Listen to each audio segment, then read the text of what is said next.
preference shares or preference share capital is relatively high risk.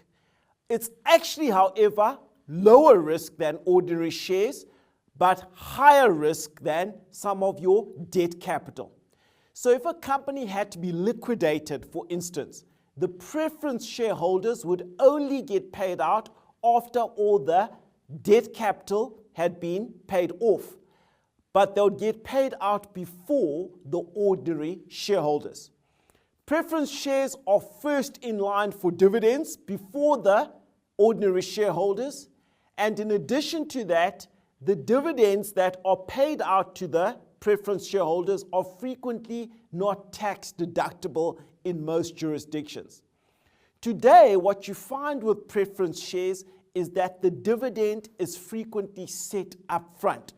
It's frequently set up front. Either you'll find it's stated up front that the dividend is 8% of the nominal amount of the pref share, or it might be 90% of a benchmark interest rate. So the cost of capital on a preference share is the dividend obligation that has to be paid out on that preference share.